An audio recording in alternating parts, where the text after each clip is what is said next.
Welcome everyone, Christine here with a discussion about Total War as a series. And in this video, I want to talk about the most and least playable games in the series in 2023. But what do I mean by playable? I mean games that you can just pick up and play without too much hassle. There are obviously going to be issues with older titles in particular, but there are some games that handle very well, and there are some games that handle really poorly. Playable means things like how well does a game run, what's the performance, what's the pathfinding, what's the AI, how's the difficulty handled from normal difficulty to very hard difficulty, or even legendary when it got added in Shogun II. Those kind of things. How's the diplomacy, what kind of campaign features, and so on and so forth. Basically, which are the best games to play in 2023. But I'm not necessarily talking about like the quality of the games per se. I'm just talking about like how easy it is to just pick up these games, play them, as opposed to having a significant number of issues to get them to run.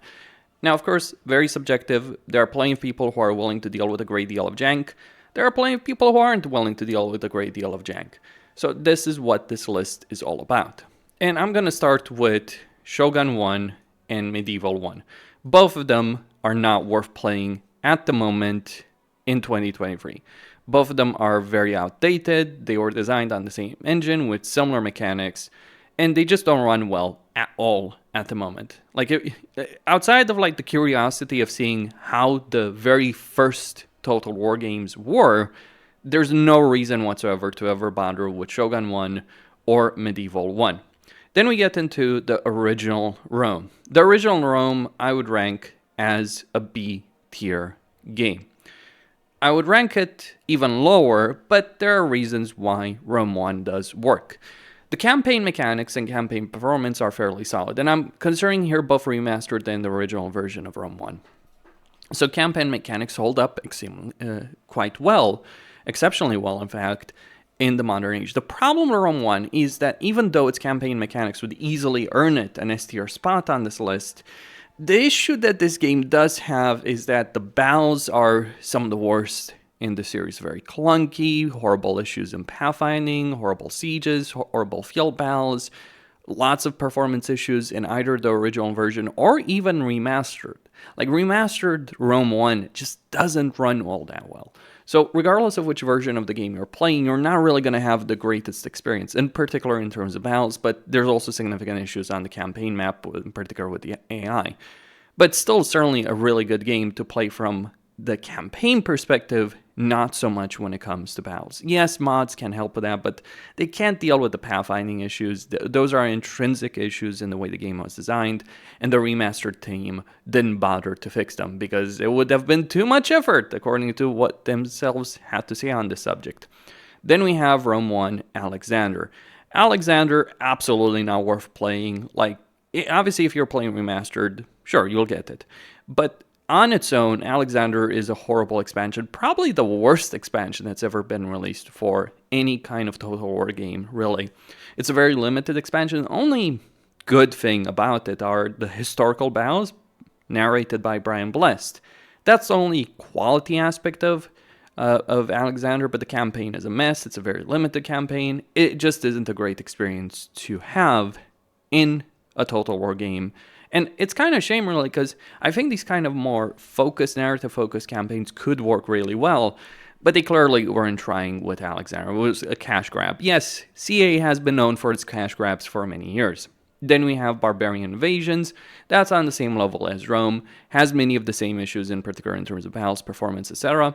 Does improve certain things on the campaign map, but like the battles still remain a gigantic mess. Then we have Medieval II and Medieval II Kingdoms. Medieval II is an S tier game.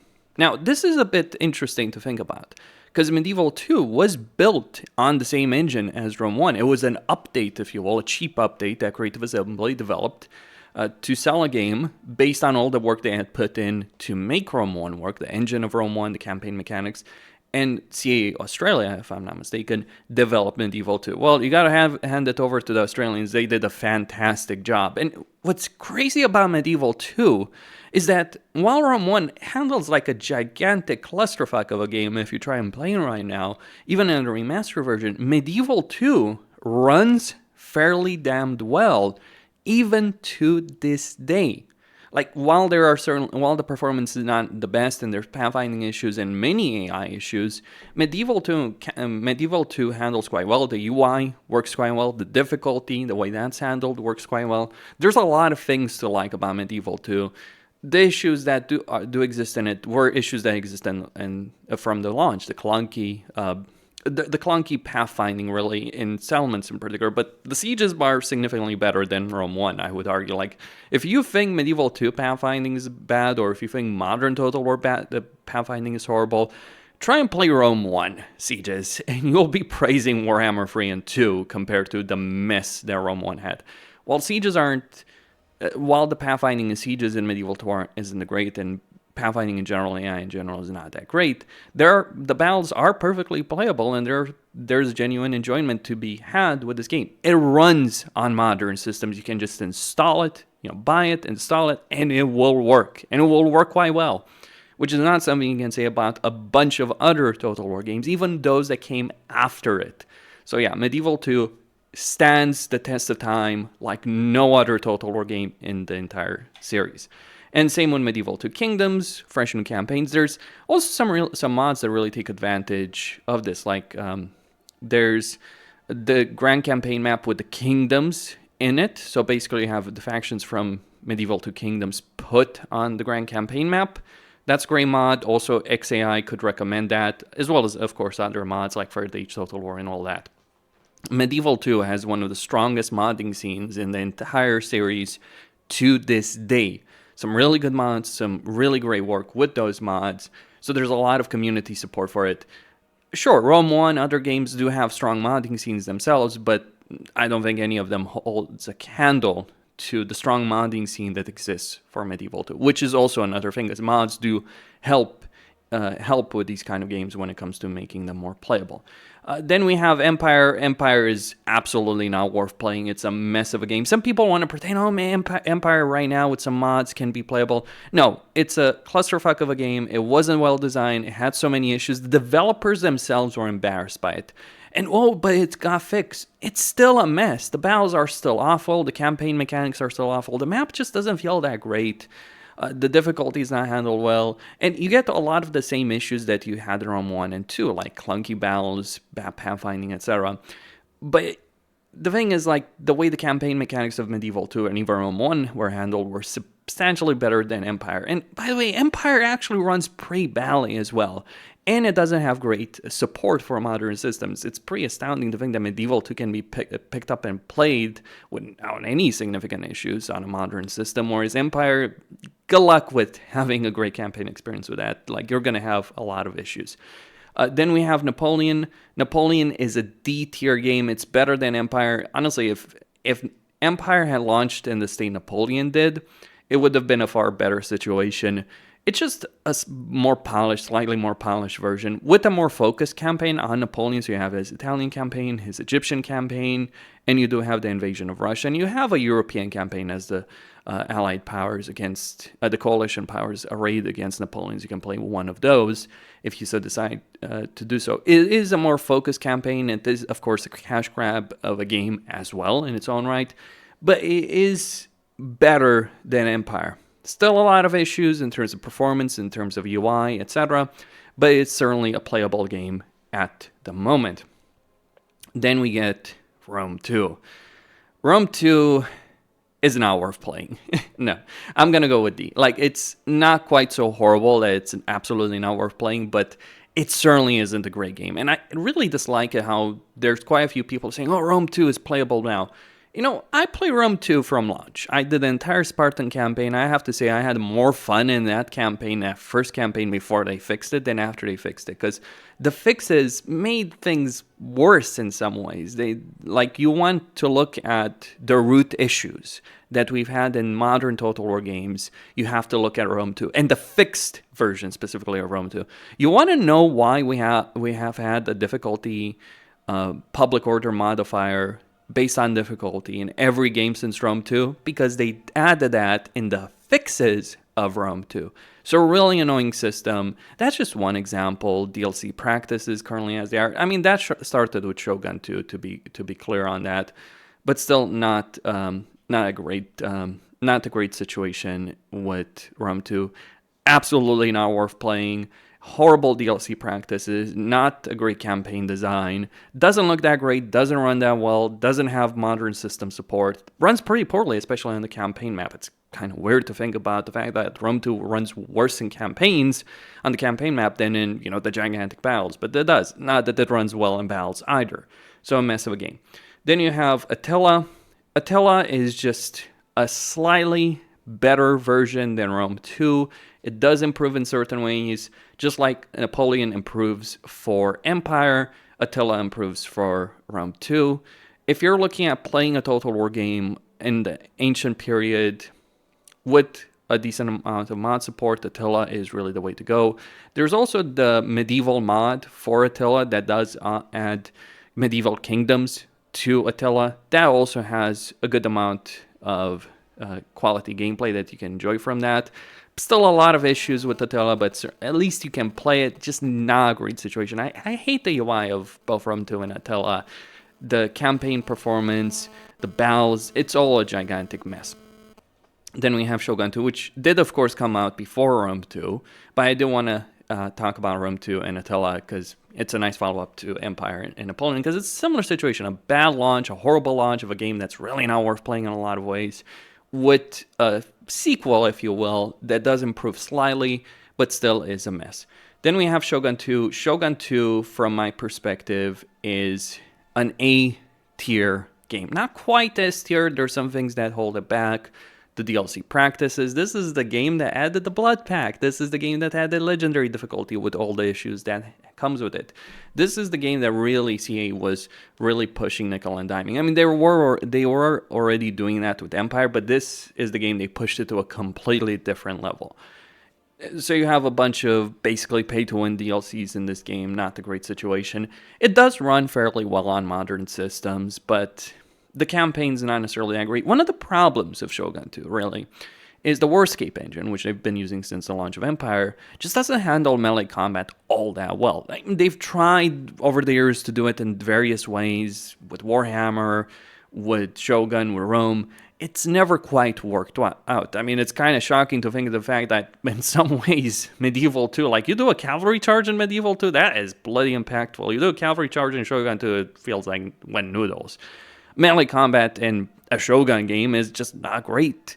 That's one of the problems. And since, given the time period, melee combat is quite important. That's one of the reasons I'm not going to rank it in S tier. It just kind of falls behind in some ways. But it's certainly one of the best Total War games that they've released in a long time. Then we have Fall of the Samurai. Fall of the Samurai is S tier. Now, what's the difference, right? I'm not even talking about Rise of the Samurai. We pretend Rise of the Samurai doesn't exist. It was that awful of a cash grab and that awful of a project. But what about Fall of the Samurai, which you can get standalone, I should add? Well, here's the thing. Imagine a game that has a lot of the same features as Shogun II, but slightly improved in terms of campaign mechanics, etc. And then you have a game that's focused on range combat, which the Warscape engine was designed to do with Empire and Napoleon. Whereas Shogun II struggles a bit because of the melee focus of the combat there. Range units are good in Shogun II, but melee, not so great. Fall of the Samurai is focused on range combat, Gatling guns, ironclads. It's a great time period. It runs pretty well. It handles fairly well. So it's absolutely an S-tier game that is worth picking up and playing at the moment.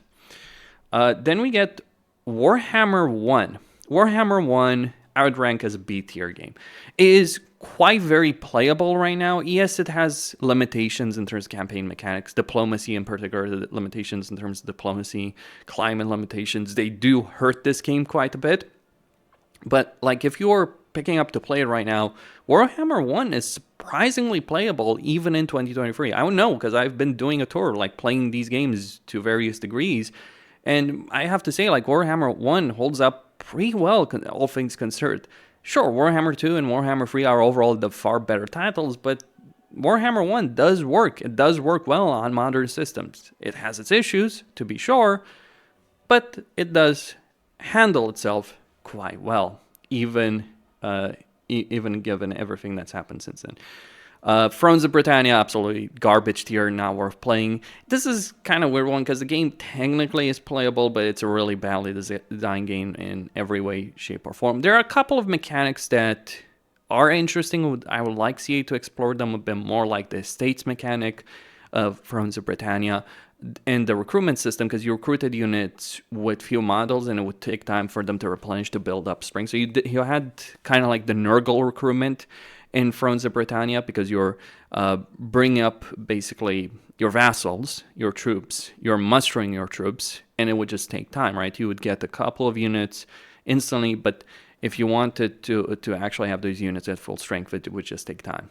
It was built on Attila, and it has many of the same issues as Attila, but it has really awful campaign design, not worth playing. Just not really a playable game right now. Horrible performance, not great gameplay in either battles or campaign. Some decent ideas in campaign, like you look at the Saga games, all of the Saga games have some interesting ideas. The estates, the mustering system that Thrones has, the resource system that Troy has, and so on and so forth. There are some great ideas in the Saga games, but it's like all the Saga games are just pretty terrible in one way or another. This brings me to Warhammer 2. Warhammer 2, absolutely an S tier. In fact, this is the most playable game, barring Warhammer 3, in the entire series. The way I would compare it to Warhammer 3, because yes, I do consider it on the same level. Like, I'm just using Warhammer 3 as a benchmark, not indication like how I feel, as a benchmark in terms of like how functional it is, right? Warhammer 2 is on practically the same level. I mean, it's same engine, built on the same gameplay, etc. There's some key differences. I would say Warhammer 3 has better campaign mechanics overall. Yes, I'm going to go there. Warhammer 3 is better on the campaign, diplomacy, vassals, trade agreement, trading regions, etc. Warhammer 3 does things on the campaign side of things far better, and it handles difficulty far better. Oh, but it's too easy. A lot of people wail and complain about it. The way difficulty was handled in Warhammer 2, in particular in the melee buffs and the bullshit AI buffs it got, was ridiculous. So I'm glad that's been removed. However, what Warhammer 2 does better, with the exception like the melee buffs, it handles battles better. Like, you do a cavalry charge, or you do an infantry charge, or you have see ranged units fighting in Warhammer 2, it feels significantly better than in Warhammer 3, I have to say that. So in battles, Warhammer 2 is a superior game, with the exception of like difficulty balancing. In terms of campaign mechanics, Warhammer 3 is the better game. In terms of like playability, yeah, very playable game, very much worth investing your time into at the moment. So if you're going to pick up a game to play, Warhammer 2 is certainly worth it. Then we have Free Kingdom. So I'm not quite sure how to judge this one.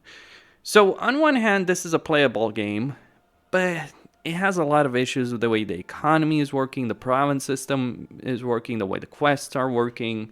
It does work fairly well, but I have to say it's just not my favorite game, but it is a playable game. Like, this is not about like which games are the best. Like, Free Kingdoms in terms of like being the best, like if we're talking about which games were the best, like yeah, I'd rank Free Kingdoms lower. Like, I'd rank Free Kingdoms on the same level as Attila right now. Yeah, that's pretty harsh, but Free Kingdoms is just a mess of a game that is unfinished. That's the problem. But it does work. You can play it right now. It is a perfectly functional game that does handle decently well, just not really that great. In fact, you know, I'm going to put Free Kingdoms on B tier. I think it deserves a B tier. Like, they never finished it. That's the problem. That's the issue. And they never will finish it. They abandoned it, like midway basically through development for the post-launch cycle. They abandoned support for it. And while it was one of the most popular Total War games, if not the most popular Total War game that ever launched, support quickly fell off for a reason. It does run relatively well, but it does have its level of jank that prevents it. I think Shogun II is just a better game, so right, you know, Shogun II does deserve its spot. Then we have Troy. This is going to be very controversial to say. In terms of the quality of the game, I think Troy, like in terms of like how good it is as a game, like I think Troy is a D tier game. Here's the thing though. in terms of campaign performance, in terms of UI scalability, in terms of how well the game runs, how well do the campaign systems work, which is one of the problems of Free Kingdoms, because the campaign systems are a mess in that game. But the systems that Troy has, for all the issues quality-wise, and for all the problems with battles, Troy is a very functional game, surprisingly so. It is a very limited game. It has issues in terms of campaign balancing between the Achaeans and the Trojans, but it is a perfectly playable game, just not really a great one. So I think Troy is, I'm going to say it. I'm going to bite this bullet. I think Troy is an A-tier game in terms of playability. It makes sense. It's one of the more recent ones. Though, the thing about more recent games being playable, I mean, we've seen before how unplayable certain games can be in this series, but Troy runs well. Like, the performance of Troy is really solid. Campaign performance, battle performance, sure, it does degrade if you go with extreme quality with terms of battle performance, because they're clearly not designed for that. But like, the performance of the game is fairly solid. Unlike Pharaoh, like if I was to put Pharaoh in a tier list, I would probably put it at C right here, because the battle performance is just that horrible in Pharaoh. Troy runs well. That's the thing. Like, good loading times, campaign mechanics that works on modern systems, obviously, because it's a fairly recent game. Like, it's just not that great of a game, but it is a playable game. It's kind of one of those weird ones, right? Like, I do think more highly of Troy than many other Total War games. Like, and if it wasn't for the campaign imbalances, and if the campaign map was actually better, it would be a lot better as a game. But sadly, this is what we get to deal with. The battles are horrible. Don't get me wrong. The balance of battles is horrible. That's one of the biggest issues of the game. Not that things are that great in Free Kingdoms, I should add. Like, people might, criticize me for putting Free Kingdoms on B and Troy on A, but I'm going to say it, Free Kingdoms is far worse in a lot of ways. Like, you look at the battle balance situation in Free Kingdoms, it's quite awful. I mean, yeah, maybe CA just doesn't know how to balance historical games anymore. Maybe that's a problem. A significant issue. I mean, it's not like the balance in previous games wasn't necessarily that great, but you look at how things have been handled since like the launch of Napoleon and Empire, or really since Shogun II, things haven't been that great in terms of balancing, in terms of the historical games. So Free Kingdoms is a mess. Troy is a game that works. It's just not overall that great or grand. It had a lot of potential, and I'm just going to finish with this. I had hoped, genuinely, that for all the issues Pharaoh was going to have, and I knew it was going to have them, and I made this point very clear in multiple videos, that I didn't necessarily expect a lot from Pharaoh. But here's the thing. I expected CA Sofia to take the lessons of Troy. Make a better campaign map, make better campaigns, better balancing, better battles. They did not. In a lot of ways that count, Pharaoh is actually a less playable game, even though it just launched, than Troy. Troy is a very playable game, shockingly enough. It looks better than many other games. It runs better than many other games. It's a game you can just pick up and play, DLC or not. I mean, sure, Mythos is the better mode for it all, but even the default mode, Truth Beyond the Myth, works surprisingly well. It's just, you gotta deal with the ridiculousness of, like, someone wearing an elephant skull as a cyclops. Yeah, ridiculous bullshit, but it does work. Costin here, signing out. Don't forget to subscribe, like, and enable notifications, and stay tuned for more. Sure, I'm going to get a lot of angry comments. Let me know what you guys think. Where would you put all of these games? This is what I personally view when it comes to a series. Like, if I was just to pick up go to Steam, pick up one of these games to play, this is the order I'd go with right now. So this is what I personally think right now. Actually, I dislike Free Kingdoms far more than it's placing on this list. Like, personally, I would not play Free Kingdoms. I've tried playing it. I've sunk hundreds of hours in Free Kingdoms. It's just a mess of a game, really. And it shows. Stay tuned for more.